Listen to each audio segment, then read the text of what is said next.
Today on Podcast Rock City Live, we're going to discuss a list that Paul Stanley put out of his favorite singers of all time.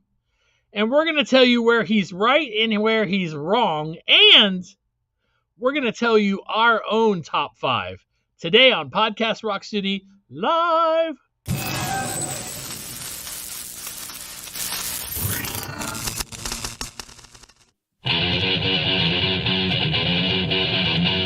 Podcast Rock City.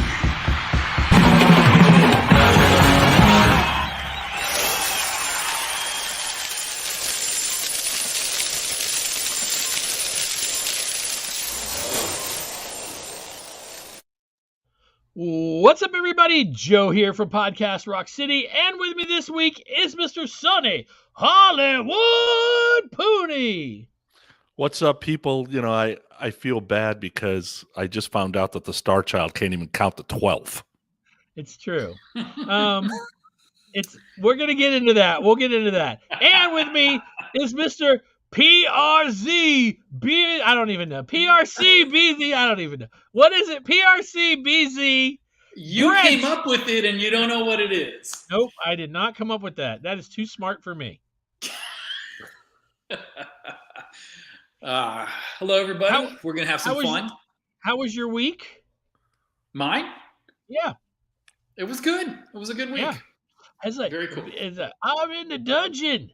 You can hear how big this room is. The room he is in is so huge that it sounds like he's in like the Tokyo Dome when he talks. I'm in my sparsely furnished office. So with another chair. This is my reading chair in the office. Across from me is another wingback chair with a big screen TV in front of it. You can tell I do a lot of work here. All right, you guys, listen, there's a lot to talk about. Our band got, and by our band, I mean the band that we're talking about today. They went back out on the road, and we're going to talk about that right now. So let's get to the news. Podcast Rock City News.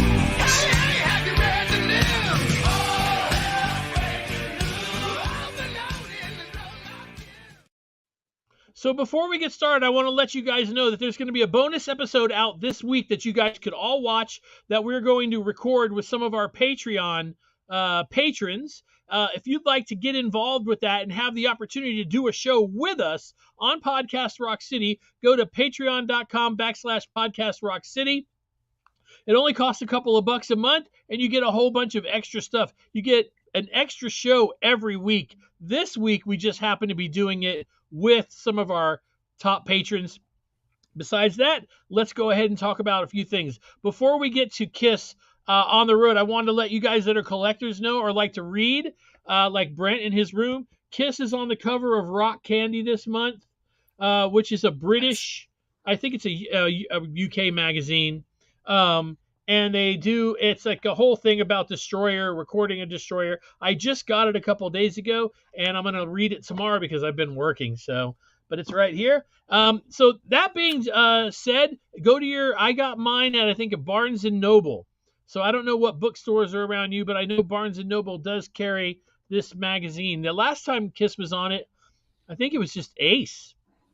And it was like, the crazy thing is that the magazine came out and people were posting how the picture on the cover was flipped of him. Now, here's the crazy part. It was just a waist-up picture. So his makeup is the same on both sides. I couldn't figure out how they could tell. So I started looking at the at like pictures, and the overlap of his outfit was on the wrong side. I would have never noticed. I would have never noticed. I, of course, paid, but it'd been like somebody going, that's a picture of Gene Simmons in his Love Gun costume that they put together in 1977 because it has this many silver pieces on the right arm and then this many pieces on the cod. It's like, I don't sit there and count. It's like, who does? You stare at the cod piece. Don't lie. I got news for you. If I had the chance, I would nuzzle that bitch. Oh my God! Wow! All right. The reason I'm smiling is every time I hear Joe say magazine, all I can hear in the back of my head is Paul saying magazine. That's all right? That's all I hear. Yeah, that's pretty awesome.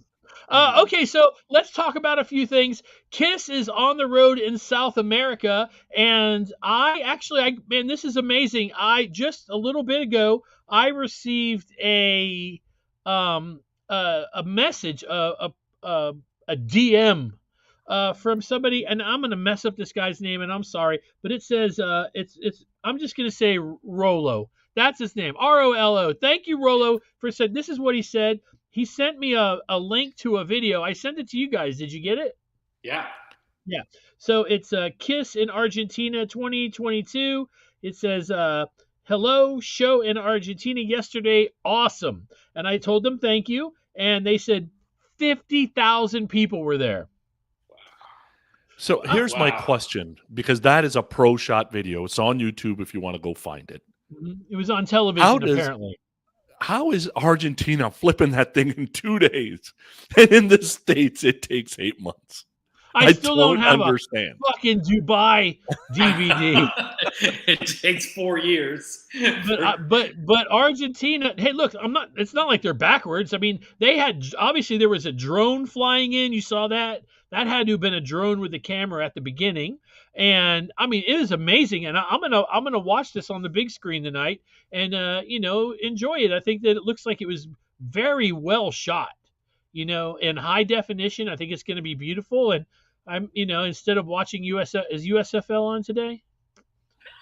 What's that? United States. I'm watching Netflix, League. So I don't know. Netflix. I might watch that on the big screen here. So you guys, I looked at the set list. Same. They can't get rid of Say Yeah to save their lives. Sonny? That's another It amazes you because I watched the beginning of that video. It's the same walking in through the hallway that we saw in Vegas. They can't even do that video again. It's like, come on. That's pretty sad. Hey, I think they're lucky that these shows are happening, to be honest. It's just good to be moving forward again, right?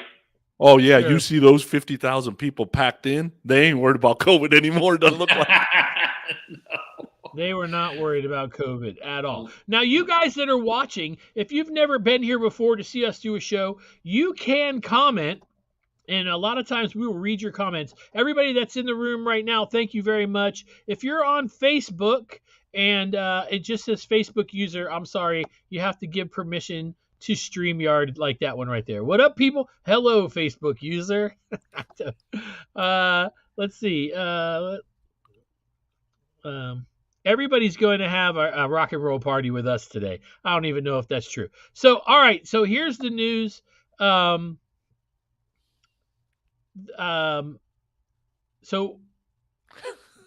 I don't know how to say this. We're waiting. Okay, I'm going to let Brent do this because he likes to talk about penis statues. Go ahead.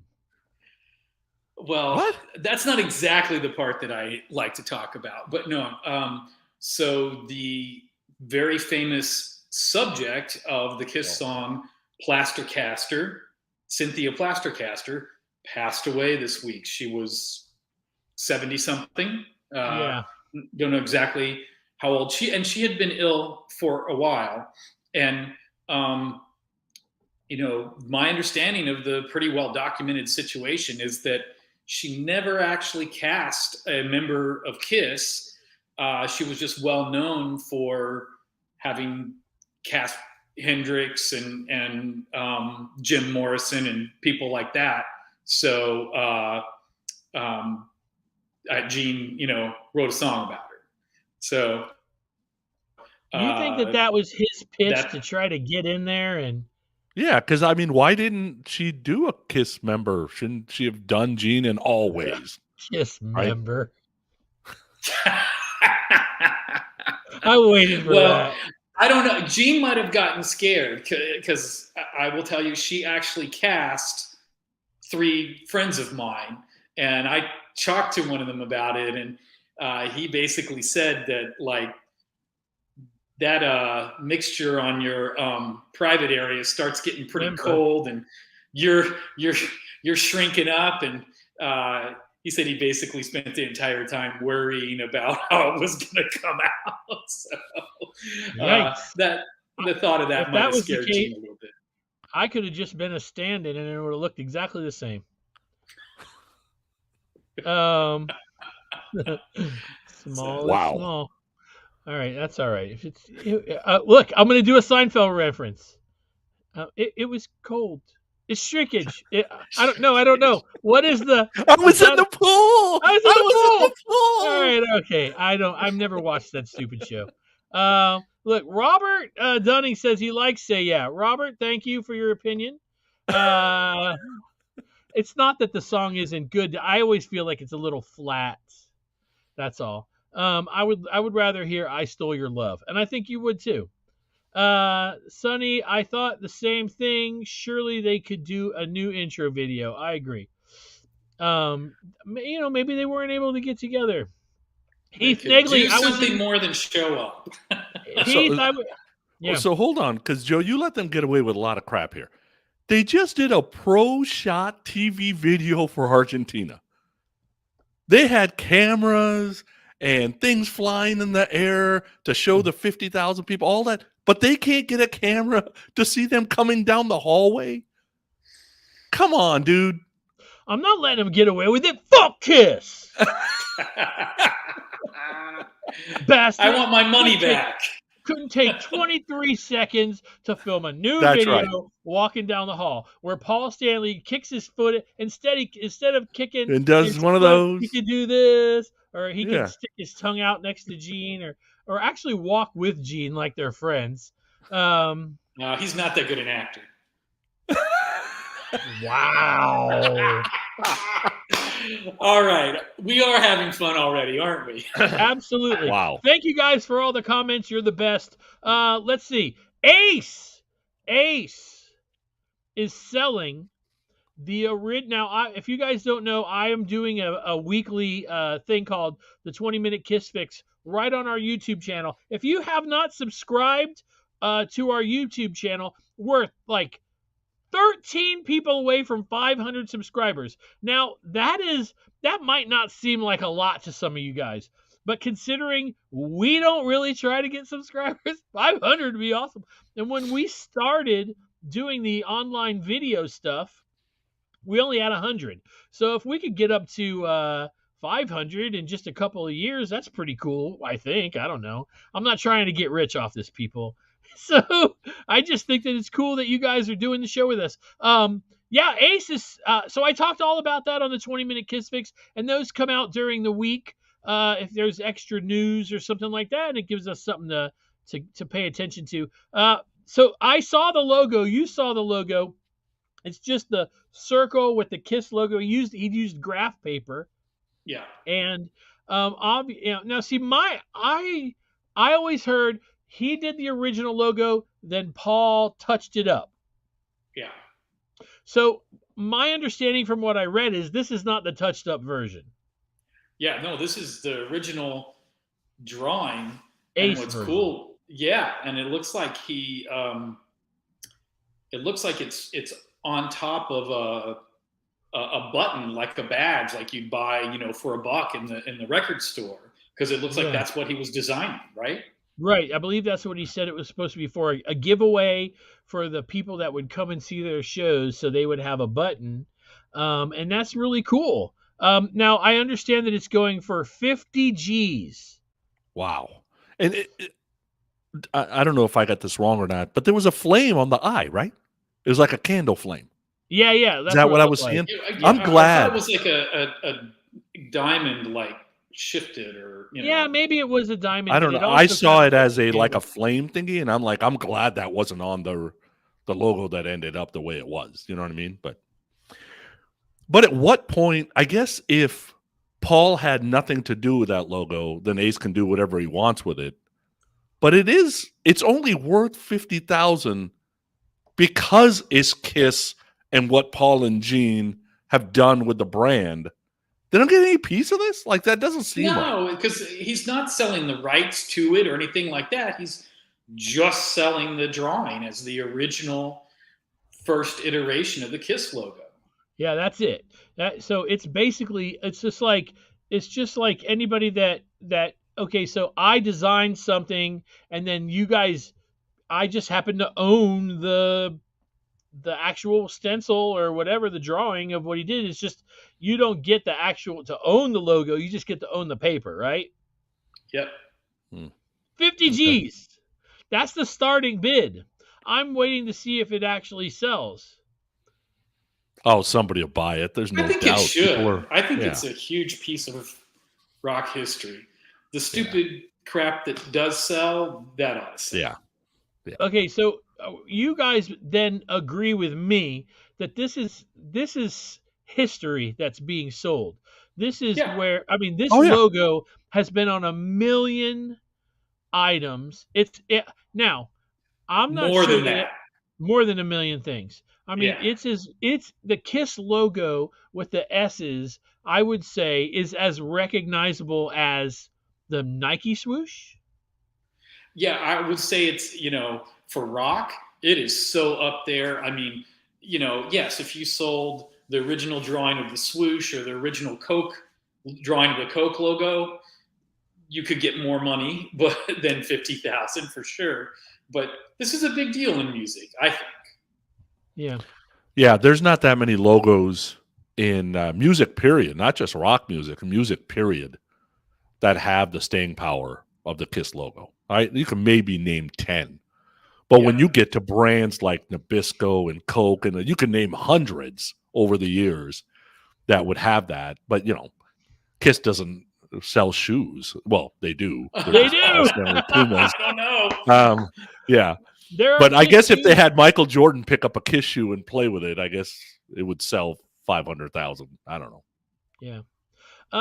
You guys out there that are watching right now, live, watching the show live, let me know in the comments, what do you think that this logo is worth 50,000? I'm really curious to know what you guys think. Also, if you're just listening at home on Apple or on Google or wherever you guys listen, or you're watching right now after we've done the show on YouTube, thank you very much. You can send us emails. We get them all the time. PodcastRockCity1 at gmail.com. That's the number one. Yeah, thank you at Gmail. Oh, man, what happened? Ooh. At gmail.com. Blew right through that one. Yeah, at gmail.com and deleted. And we love to hear from you guys. You guys, we get ideas for shows. Like the last show, we got an idea from a listener. They said, "Hey, why don't you guys try this?" And we did it. If you guys have an idea or something that you would love to hear us talk about, we're game, man. We're gonna have a lot of fun. And don't forget, just like I said, there will be a bonus episode out this week with our patrons from Patreon. If you want to be able to do a show with us, go on to our Patreon and join up and look at. There's like three tiers, and each one you get something different. And it's been a lot of fun, and we'll have some people on with us in this new episode. The topic for that show is going to be what their top 3 deserted island KISS records, like what they would have to have with them besides electricity and a record player or a Walkman. A Walkman could work, right? The infinity batteries that recharge by the sun. How about a Victrola? So, Yeah. That runs on corn oil or coconut. No, they can water. Just turn the crank. No, you crank it, yeah. Oh. But those were the cylinders, weren't they? Some of those were cylinder records. Yeah. Did KISS put out cylinder records? Wax cylinders, yeah. I've got them all. Well, do you have any? That's the only way we know they exist. If you have some. But I'll tell you what I've been thinking about lately. Reel to reel. Wow.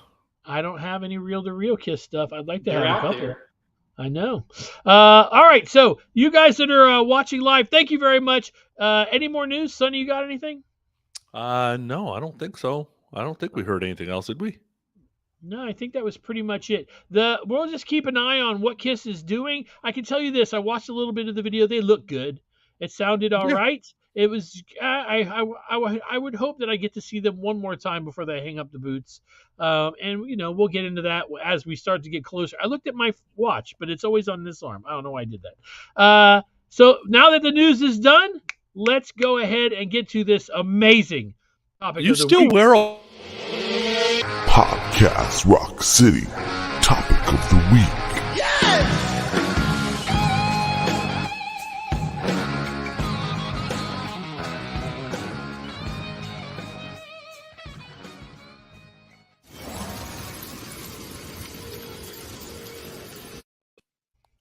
Yes, I still wear a watch. What are you, 5? Okay, all right. So Does it have a calculator on it for figuring out tips or what? Okay, I'm going to go ahead and share something personal with you guys.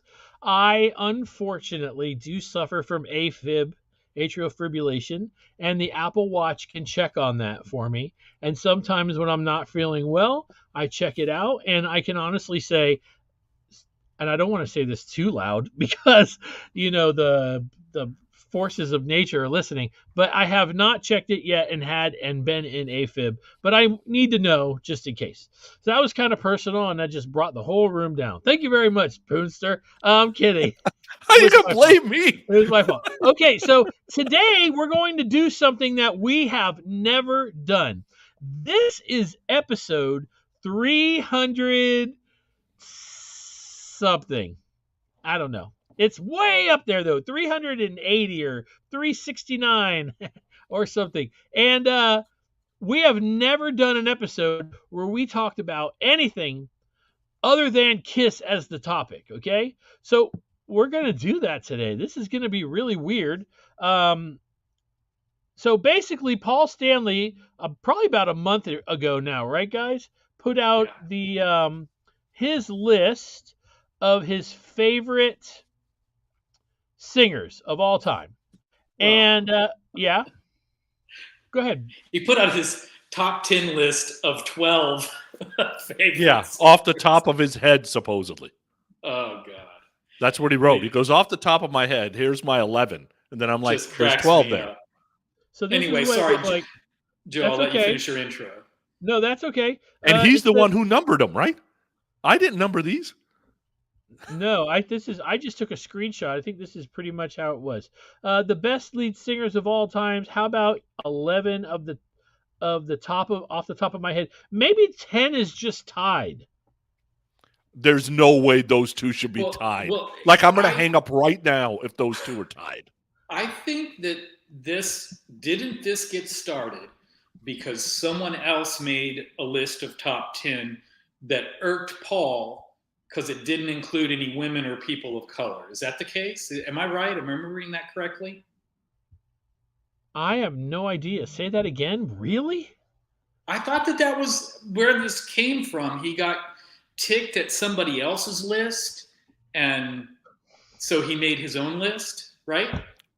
He got mad because somebody had an opinion of their own. Wow. Fuck me. That's awesome. I thought that was how this got started. Am I wrong? Because I remember kind of chuckling at the fact that he was mad that their list didn't include women, but then he had to add 2 extra slots to his list to fit 2 women in. So I don't know. I think that is what happened. We're going to have to figure that out. But anyway, this is his list. And I'm going to go down and you guys, I don't really care about the order it's in is his personal order. Unlike some people, I don't really care about, I'm not going to bash him for his opinion. All right. So number 11, which is actually number 12, is Ann Wilson. I would say one of the greatest female singers of all time. 80s Heart is my heart. And it should be higher on the list. And, well, I'm not going to, compared to some of these others, to me, yeah. But yeah, I'm not in my opinion, yeah, that's what I'm saying. Okay, what do you think, Brent? He's like, I hate women. They shouldn't be singing at all. Wow. What? Wow. He's outnumbered in his own home. Like, he can't go there. Yeah, that's true. That's true. She's amazing. She would not be my top female pick, but she's incredible and belongs up there. It's all good. Absolutely. Okay, let's see. Lou Gramm, number 10B. Yeah, one of the all-time best singers in rock, period. And if he's supposed to be 10B to 10A, Paul's a complete idiot because they're not even close to each other, in my opinion. Yeah. What do you think there, Brent? Yeah. Well, Not a fan. yeah, listen, I'm going to let you guys know something. When we start giving out our lists, you're not going to learn of any new singers from me, but from Sonny, maybe. But from Brent, get your pen and paper Yeah. ready. No. All right. So, no. how do you spell A? Can you spell? Is that an A or an E? I think that's an E. I'll be honest. Look, the guy has a nice voice. Foreigner has some good kind of pop kind of hits, but they don't do much for me. I like a few songs. It's just not my kind of thing. All right. Number 10A, Brian Johnson. Best? I'd say unique. I don't know if I can say best. I can't do Distinctive anything. is the word that comes to mind. Yeah, You know? I can't do anything he's doing, but I don't know if it's the best. That's a little wrong. It's cool. It's cool as hell, but not a great not a great lead singer. I'm more a Bon Scott guy nowadays anyway. Okay, now we're about to learn how much I don't know about music. Brad Delp. I love his voice. Boston. I love his voice. Okay. I don't love all of Boston though. I love that first album, but after that it gets ugly fast. Dang, but Brad man. has a great adult contemporary / softer pop rock voice. He does. And I don't disagree with that, although I absolutely hate Boston, and I would throw them in the same category as Foreigner. For me. That's just my personal taste. Hate me for it if you want.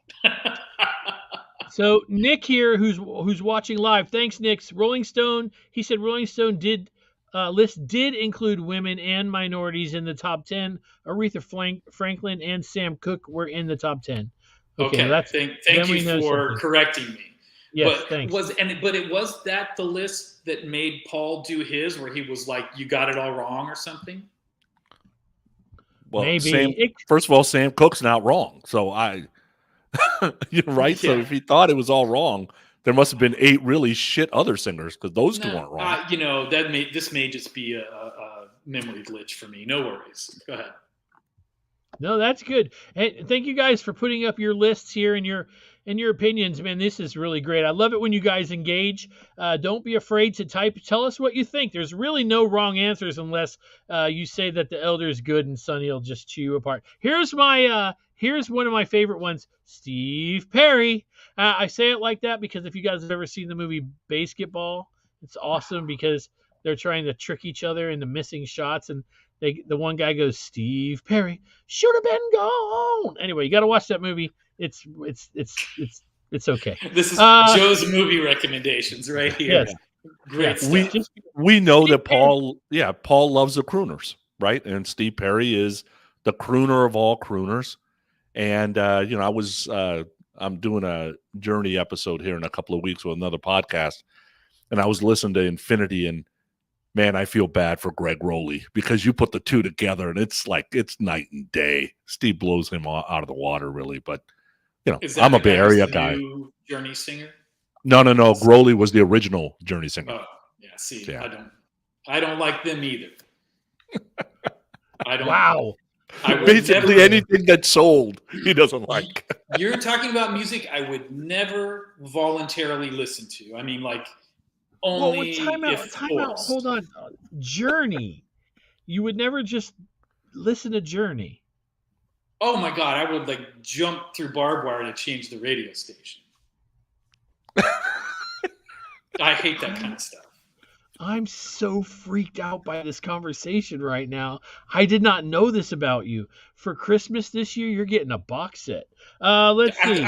You know what? I already have the Journey 4-disc best of because my wife and daughter love that garbage.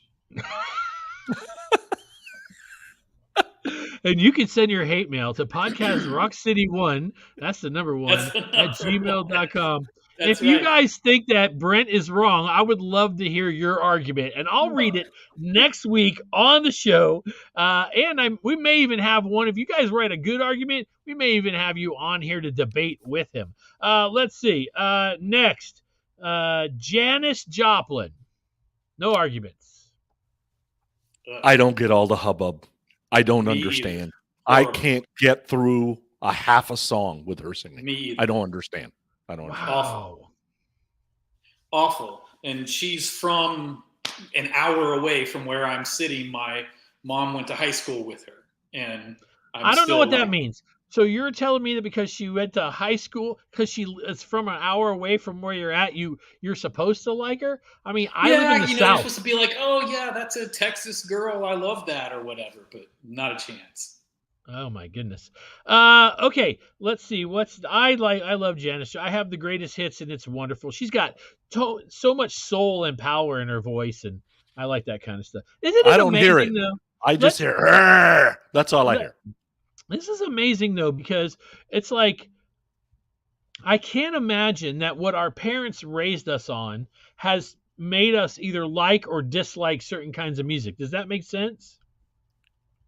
I think it has to do with what you heard in the house. Now, whether that was brothers, sisters, aunts, uncles, cousins, parents, I think that probably matters. And whatever, I'm a believer, we talk about it all the time on Growing Up Rock, that it's whatever you started kind of listening to with your high school friends that really kind of stick with you when the going gets tough.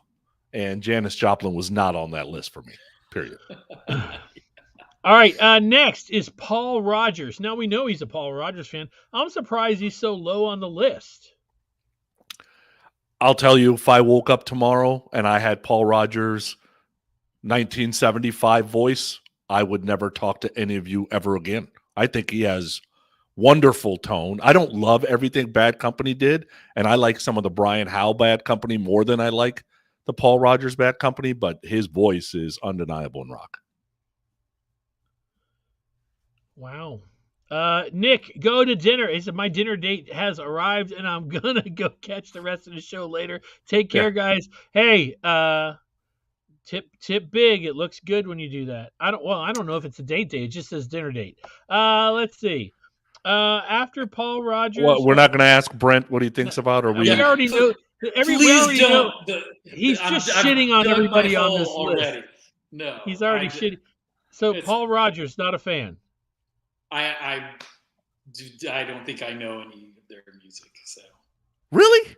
Bad Company, Feel Like Making Love? I know that song. Okay.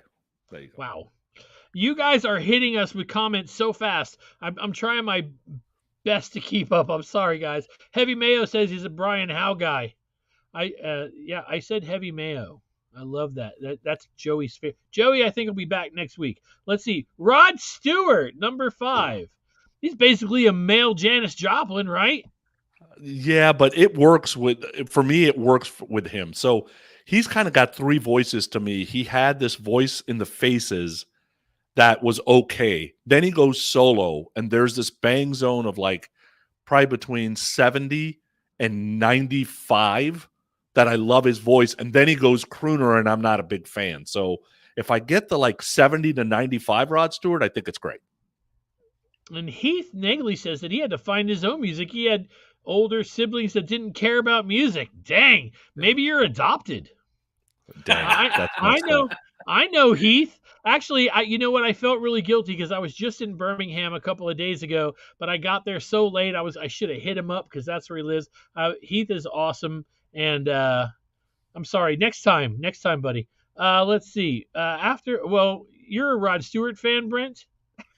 I like the Faces. Hot legs. Yes, all that stuff I really enjoy. That his disco stuff and then his pop stuff from the 80s and all that. I don't like it.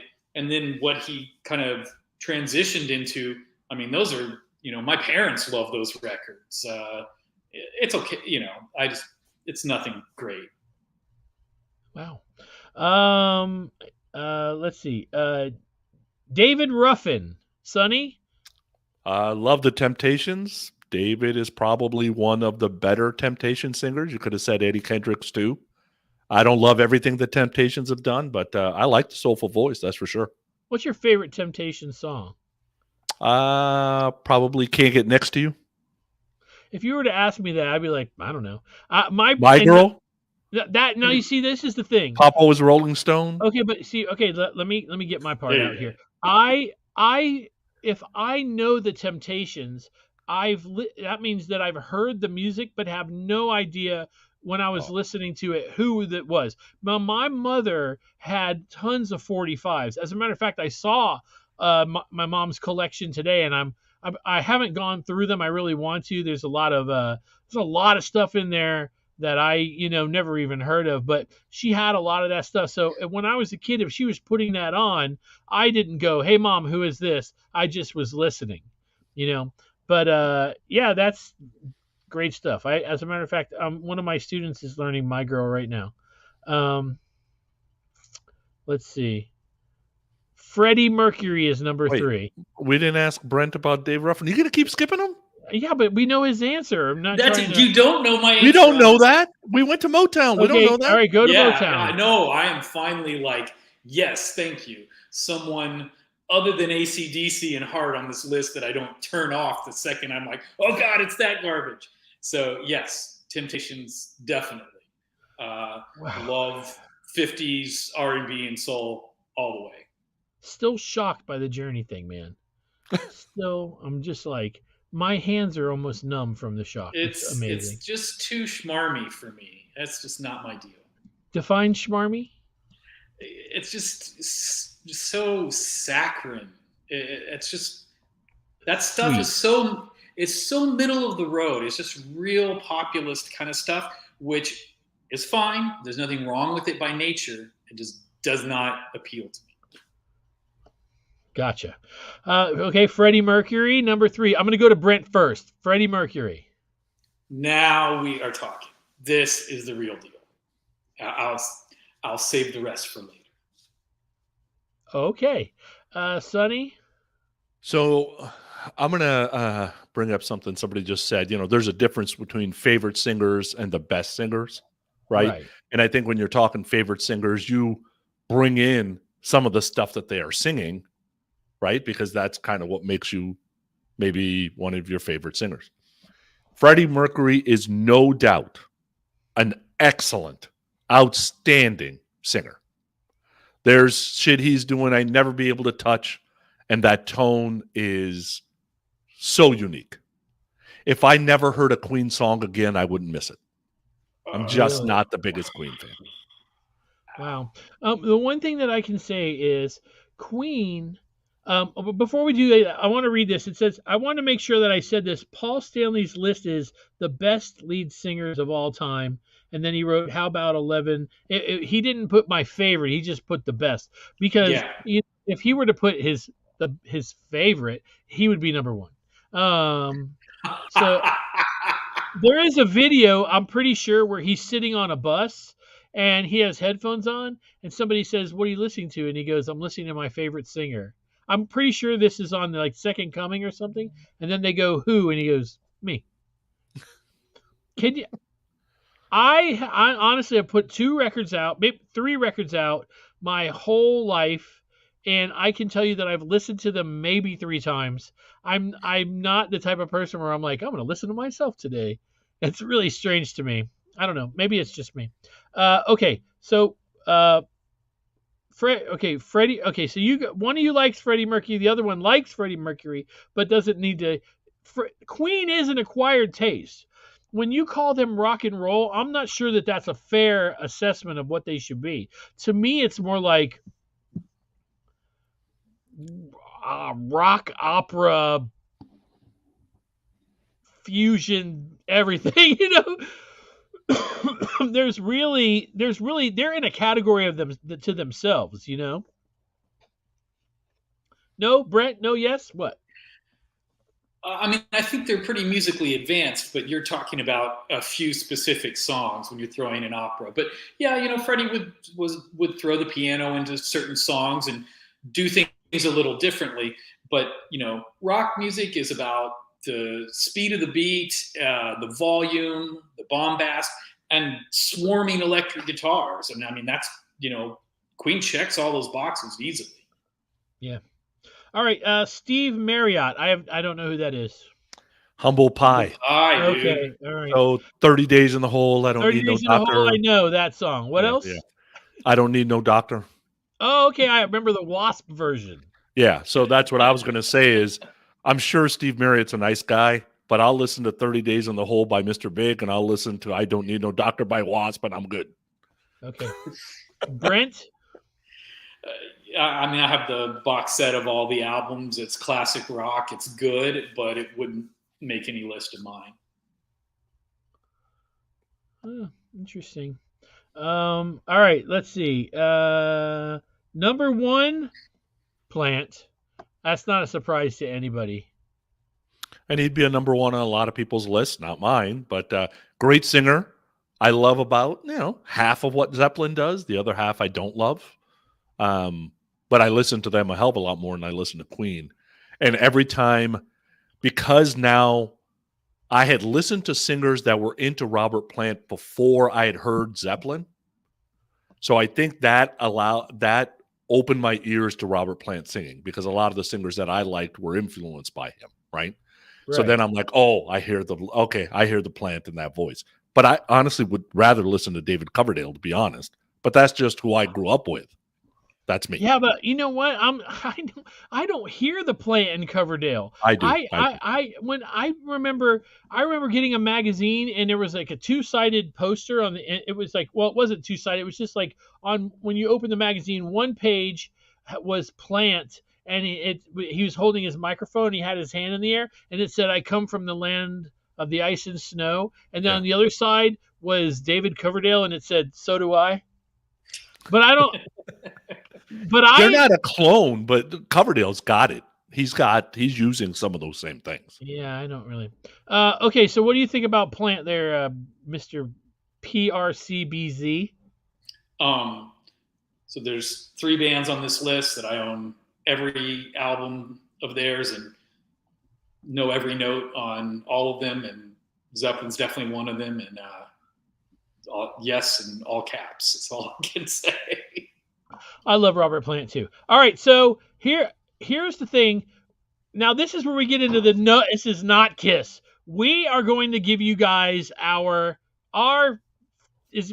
top 5 favorite singers. Is that what you guys did, right? That's what I did. So I'll go first. Now, no disclaimers. This is what I like, and if you don't like it, too bad. This is what I like, and if you don't like something Sonny or Brent doesn't like, that's because you're right and they are wrong. Let's see. My number 5 is now I know I may be shocking some people by this, but I'm shocked that you know any other singers except for Kiss. So I'm just because since you're like, who's Steve Marriott, who's Brad Delp, you might as well just fucking hang up. I'm gonna go and start listening to this stuff just so you can stop picking on me. My number 5 singer is Barry Manilow. I love Barry Manilow. I've loved him since I was a kid. I love that he's got power, and I'm not talking about his songwriting ability because that's on another level in itself, but I love Barry Manilow's voice. I've never had the opportunity to see him in concert. If we were supposed to be in Vegas this past, what was it, March, Sonny? Mm-hmm. And I was going to go see Barry Manilow. I have to see Barry Manilow. I remember my mom that was something that she listened to, and I loved Barry, and I luckily was able to send my mother to see him in concert.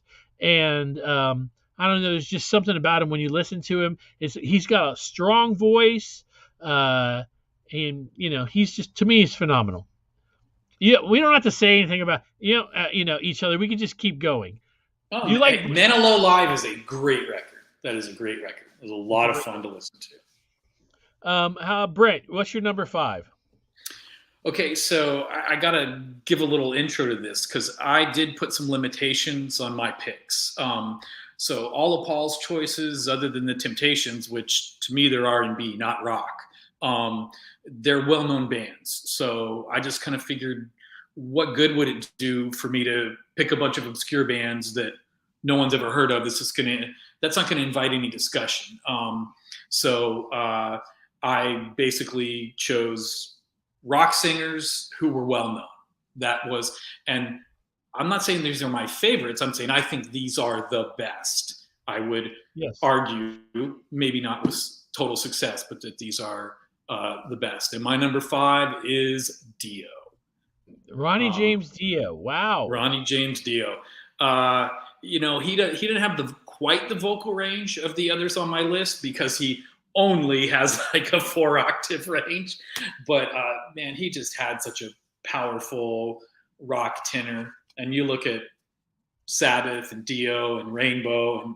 And I know Elf is kind of weird, but I like that stuff too. It's just classic all the way. And I do want to make sure everybody out there that's listening knows this. The thing that the main caveat is no Kiss on this list. You guys already know we love Paul. My other 4 picks were the 4 original members. Dude. That's good. We know that's false because Peter would have been number 5 if that was the case. 5 out of 4. Yeah, I like Ronnie James Dio too. He's very unique and he really captures the genre of music. He's the singer, the top singer of that kind of the Dio thing. To me, I don't know what they actually call that, but it's like fantasy. Yeah, Dungeons and Dragons. Listen to Children of the Sea. Nobody does that kind of vocal. Right. Sonny, 5.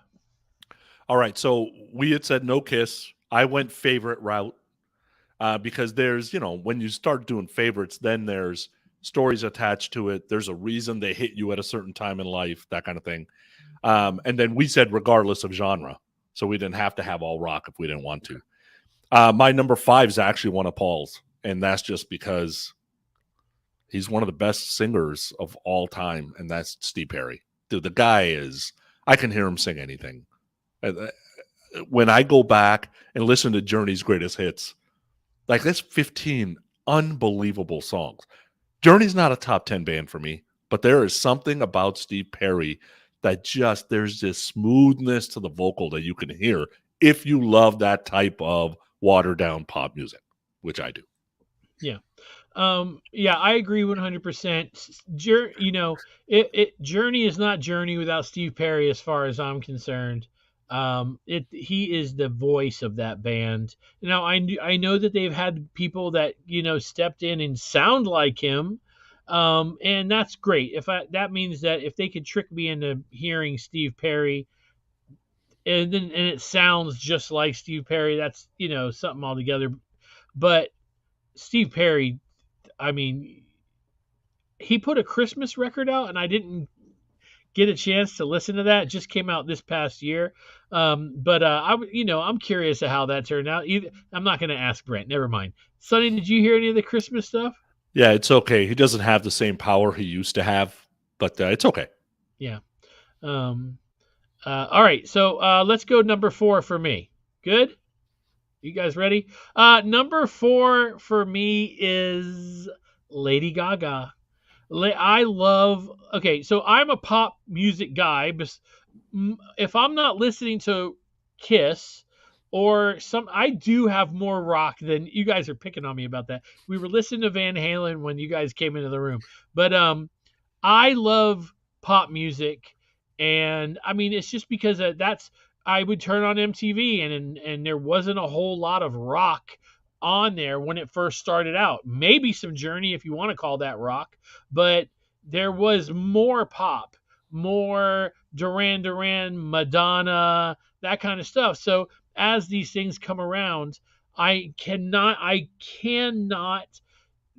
not put Lady Gaga on my list. She is such a well-rounded, not only performer, but singer. And the thing that upsets me the most is if you go online, you could watch her rehearsals with Metallica for that Grammys thing, that debacle where her mic wasn't working and it didn't come out right. But if you go on there and watch as she's singing and hitting these notes, when they're finishing, Hetfield, the whole band is like, yeah, they're blown away by the things that she was doing. And if you listen to it, I love her first 2 records. I could put them on anytime as I'm driving down the road. Listen to them. I love Lady Gaga. Number 4, Brent.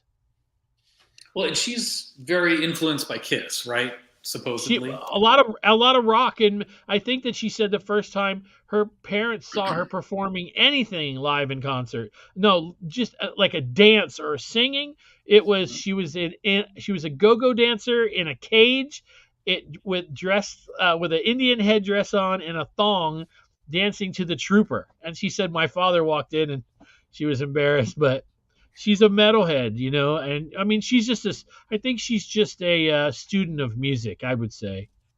I've never heard a single song of hers, but she's a pretty good actress. She is a good actress too. Go ahead. I'm going to send you music tonight. You're going to put it on. All right. Well, I'll send you some music of my number 4. No, I'm joking. Hopefully you have some Rob Halford in your collection. Yeah. I just love, man, his heavy snarls and, those soaring highs that he can hit and how he can jump back and forth in just a single breath. To me, he's the voice that defines British metal with that vibrato vocal. And not just with Priest. I mean, I like the stuff he did with Fight. He had a very short-lived industrial music project called 2 that he did with members of Nine Inch Nails and Rob Zombie and Skinny Puppy. And I love Rob Halford, and I think his vocals are amazing. So I choose him for number 4. Cool. I can't disagree with that. He's not on my list, but man, I love Priest. I can tell you, I've probably seen them in concert maybe 9 or 10 times, and Nice. I've told the story on here before, or maybe I haven't, where I won backstage passes during the Painkiller tour, and so my buddy Dave and I went backstage, and he came in wearing this jacket that was a leather biker jacket, and on the back was the Painkiller album cover. It was all embroidered, right? And I walked over and I was like, "First, it's nice to meet you, and that's an amazing jacket." And then he took it off and he gave it to me. Yep, I remember you telling that story. That's cool. And then 5 years later, I had to pay the mortgage, so I sold that bitch. Oh man. Well, Yikes. I can do you one. I can do you one better. I was in a hotel room one time where he threw the TV out the window.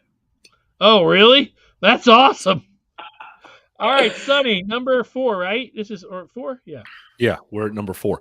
So my number 4, I would actually label him as a 3rd tier, like guitar god type guy. So to me, the top tier guys is like Hendrix and those guys. 2nd tier is probably like Lynch and those guys, right? And then you get these great guitar players that people have heard of that bounced around in bands and, they've done instrumental albums and blah, blah, blah. But it's actually his voice that I like better than his guitar player, and that's Richie Kotzen. So if you have not heard Richie Kotzen sing, haven't. The guy is unbelievable. And I remember first hearing him sing backups in Poison, and I'm like, all right, first of all, why isn't that guy lead singing? Fuck Bret Michaels, who cares? Like, that guy's got a better voice, right? And I remember as I started getting into his solo albums and listening to him, like, there's something about this voice that I really love, and I can't quite pin it because it's kind of part rock and part soul and part blues. And then I found out the singers that he loves, and 2 of the singers that he loves are in my top 5 that I haven't talked about yet. So it connected me to other singers I had heard, and that's what I was loving. But if you haven't heard Richie Kotzen, I encourage you to go to you can check it out on Spotify if you want, or YouTube or whatever. But there's a album called 2003 Acoustic Cuts. First of all, be careful before you turn that album on. You cannot be in a depressed mood because you will jump off the next bridge. But if you are in a happy mood and you want to calm down a little bit, it is just him and an acoustic guitar. And I am telling you, by the time you're done, you're going to be like, that guy is supposed to be a guitar god kind of guy. That guy can sing.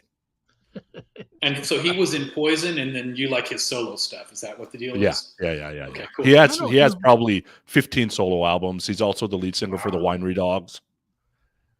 So yeah. If you're not heard, familiar. That's cool. I'll check it out. Yeah. It's awesome. I don't know why I thought it was that guy. Who's that other guitar player that wears all the plaid? Blues Saraceno. I Yeah, don't know yeah, yeah, why yeah. I thought he was the guy in Poison. He was after Okay. Richie. Yeah, yeah. All After right. Richie. So okay, good. I thought I was nuts for a second. Did they do that? Was the song where they did a video and there was like a chorus of like gospel singers with them? Wait. That part I don't know. So the band Poison is guys? Ha ha ha! They were for a minute. Let's put it that way. Oh, okay. All right. I just All right. remember the album cover. That's all. All right, so number 3. Here's my number 3. Before we hit number 3, all you people that are listening live right now, do me a favor. Go over to the like button. Click that like button. Whether you're on Facebook or YouTube, it bumps us up and makes our video easier for people to find.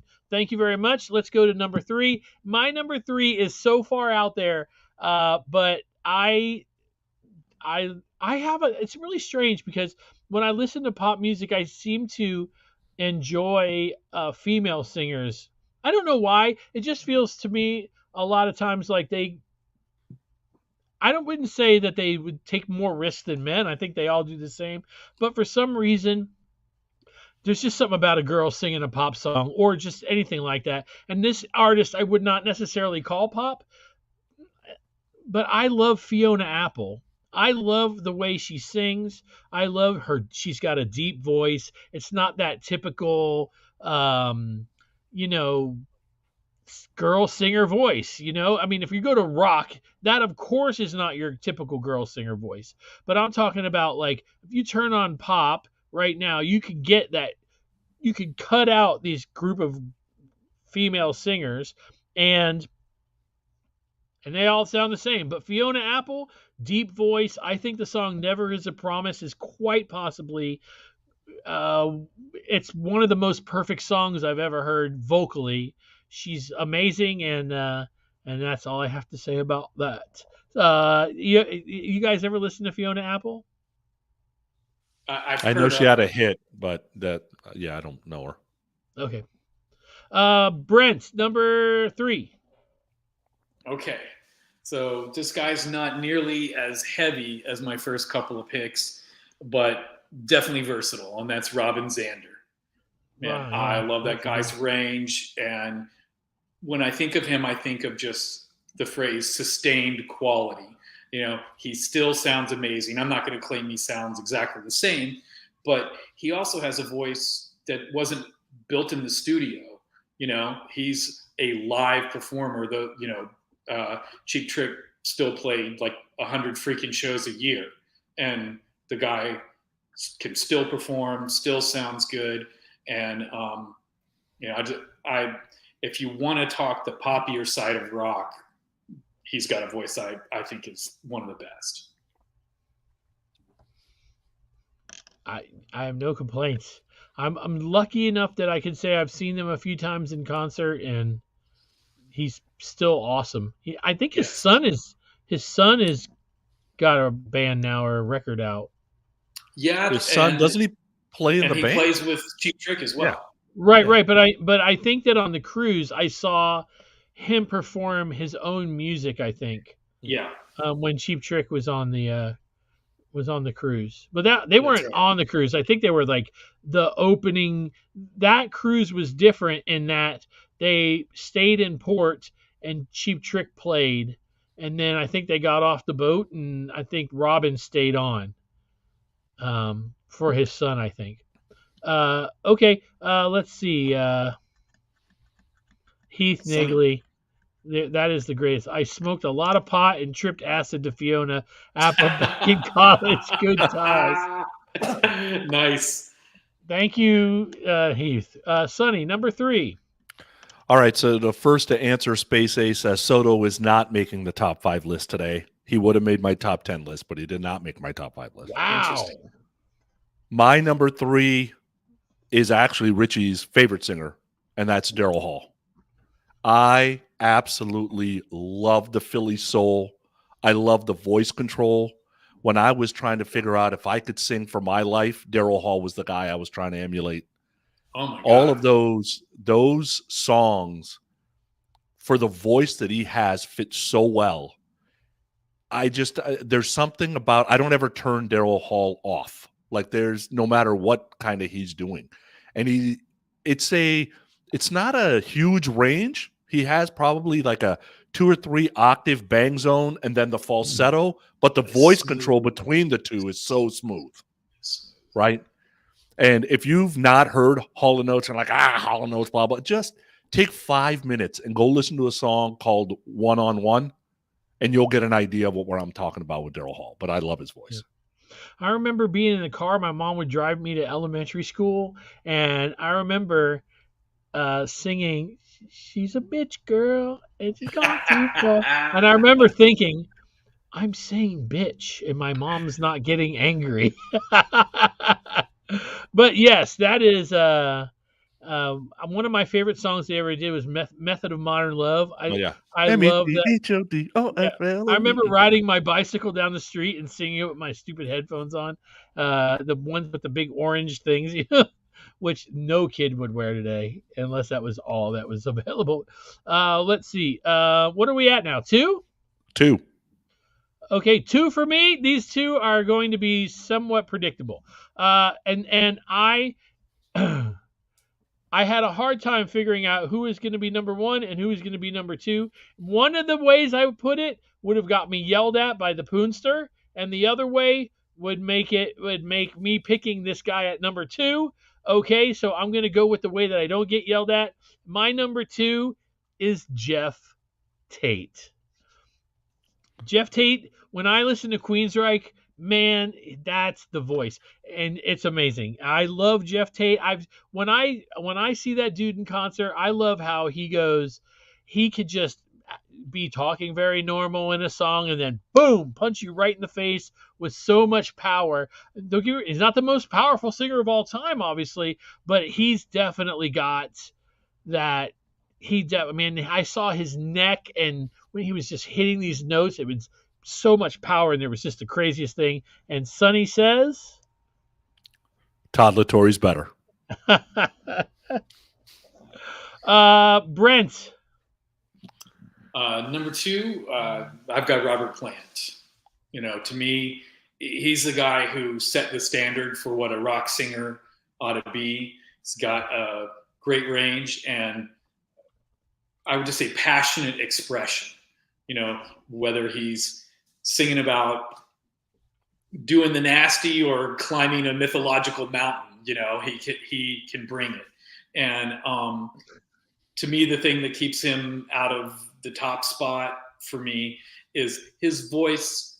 I've had a lot of people tell me, man, it's an acquired taste, and it doesn't really sit right with some people. And I accept that. So whereas I would argue my number 1 choice to me has got to be somebody freaking universal. So that kept him out of the number 1 spot. Yeah. Sonny.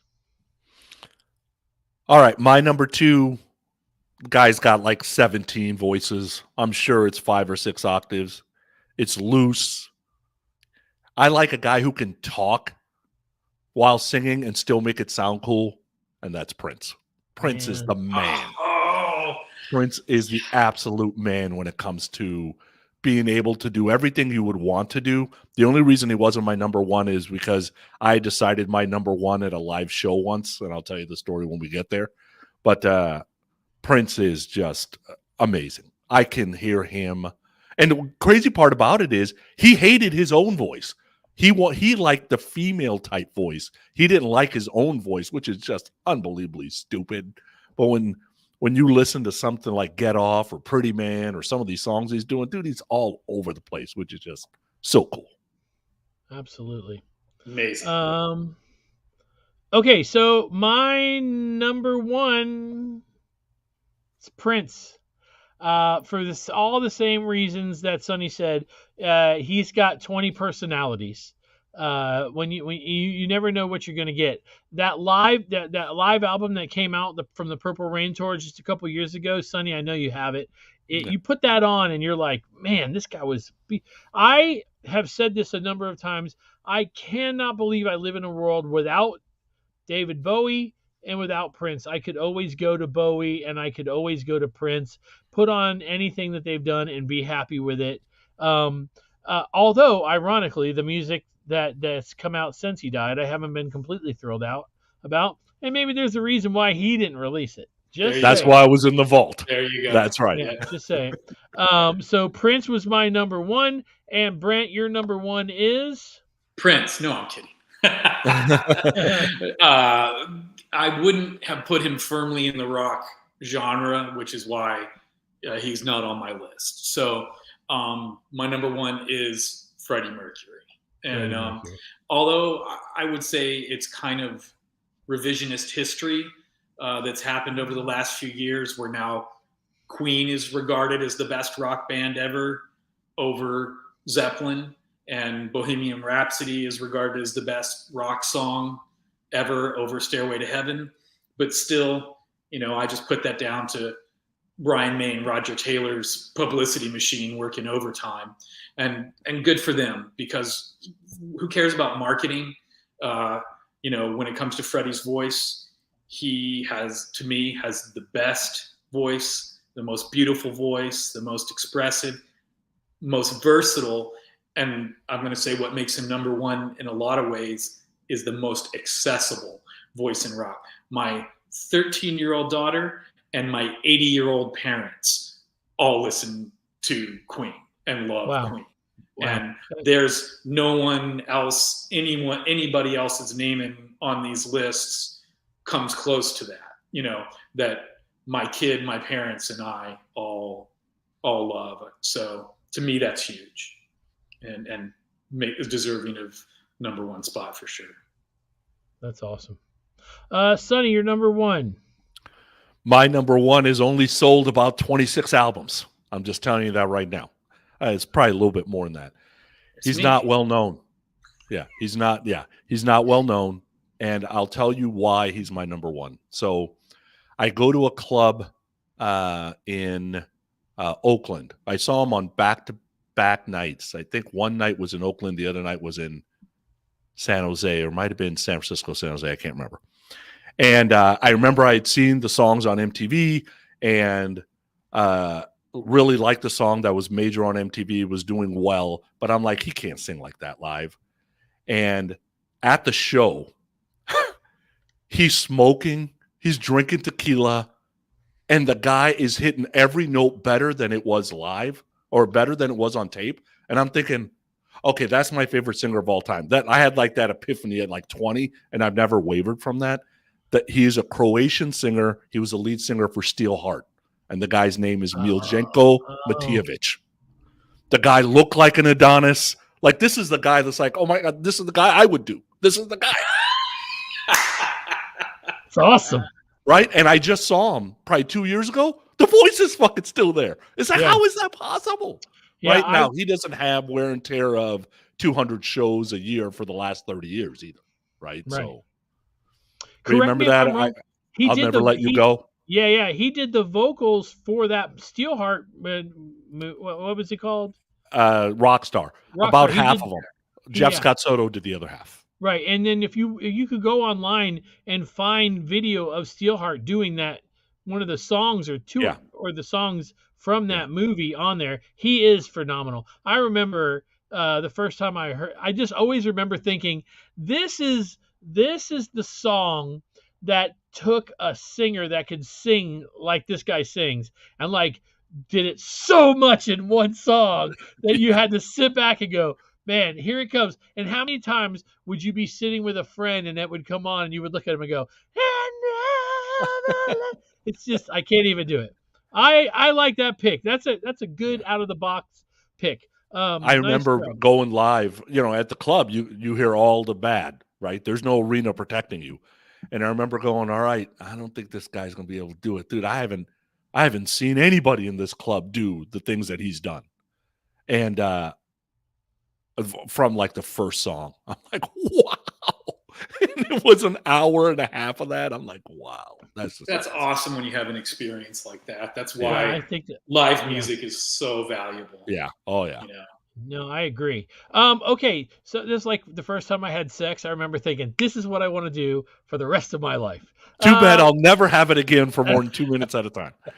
so like 1 minute 45. Okay, so amazingly, for my girlfriend Karen and I have been together almost 8 years. This is the first time I ever got a letter from her to Podcast Rock City, because normally I'll call her after the show's over and she goes, "Oh, good show, good show. Let me tell you what I think," and then she tells me. She sent me a top 5. We've got to get ready to go because we're going to do our Patreon show with our top patrons. But I wanted to read you to her top 5 and some of the things that she said. Her list, number 5, Freddie Mercury. She really wrote a book. It's not really mine. Iconic in every generation, and for so many more to come. It's almost like he challenged himself with every song. His effortless and unbelievable range almost makes it unappreciated. That is until you see people try to cover it, try it at karaoke, or just try to sing it alone in the car. She's telling us something there. And she said, his voice is timeless, ageless, revolutionary, and cut way too short. She's telling you right there, stop singing Fat Bottom Girls in the car. I She don't want to hear it anymore. I sing Bicycle in the car. Number 4. Bicycle! Bicycle! Here's the number 4, Pink. Never owned any of her music, but every time I see live clips of her, I sit amazed at the artistry of her voice. Yes, she is a power singer, but the intent of her voice is familiar and touching. I heard a live clip of Glitter in the Air. She asks so many questions and gives so many thoughts with just the notes of her voice. I can't, man, my girlfriend wrote this. What is she doing with me? This is like, dude, those are the thoughts going through my head right there. blow me away. Okay. Very deep individual. Yeah. Truly. I can relate to every tone and every intention of the lyrics. Her voice makes it mesmerizing and believable. Her voice is the music you hardly realize that she just has a piano backing her. Number 3, Robert Plant. Now, let me tell you, the sexiest thing I ever saw my girlfriend do. When we were on the first cruise together, we walked over and we were watching a Zeppelin tribute band, and I sang like a couple of songs. She sang every song. And I remember going, oh, yeah, this is my girl. But she had older siblings, and they were the ones that controlled the radio and so she knows them. Robert Plant, there are a few bands that come to mind when someone says 70s rock. Led Zeppelin is one of them. Robert Plant's iconic voice shaped so many great songs that have lasted decades. He can transform his voice to tell any tale, and it's memorable. Number 2, Jeff Tate. Any and every song he sings is his own, which is amazing. Yes, he hits all the notes and still can, but it's his transition from power notes to the melody that make his voice shine. He makes the lyrics believable. He has the theatrics and the story to make your mind envision his thoughts and feelings of the song. His amazing voice takes you through the journey every single time you hear the album. And did I mention his melodies and then to his power? So good. Final person on her list, didn't make any of our lists. Chris Cornell is her number 1. Chris Cornell, Follow Me Into the Desert and Thirsty As You Are, that growl that turns into the amazing Cornell tone. Then his melodic, smoldering, sexy, he is sexy, or was, sorry, refrain touches your soul. His range is huge. He can sing slow, low notes and then punch the upper register perfectly. He and Soundgarden kept rocking during the 90s grunge. Cornell pulled it off. Truly one-of-a-kind voice. Thank you for listening, man. We really appreciate the letter. And if you want to write us and tell us what your top 5 are, podcast rockcity1, that's the number 1, at gmail.com. That was pretty good. She sent that to me, and I go, I cannot read this on the show. You put more thought into that than I have put into the 360-something shows. I heard that letter, and I'm like, what are we doing on this show? That's way more intelligent than anything any of us has ever said. And she is much more pleasant to look at than any of us. Well, maybe So- in your case. Sonny and I are beautiful. Yeah. Just kidding. All right, so you guys out there, thank you very much. Hit the like button, hit the subscribe button. We just need 13 more subscribers on YouTube to reach 500. Sonny, we're going to get ready to go do another show. Sonny, you got anything to add? No, thanks for listening. And like I said, give if you love Chris Cornell, give Richie Kotzen a shot because they were talking about he could be his replacement. So that's kind of the tone you get with the voice. Wow. Yeah, Brent. Don't hate on my ignorance or my personal preference too much.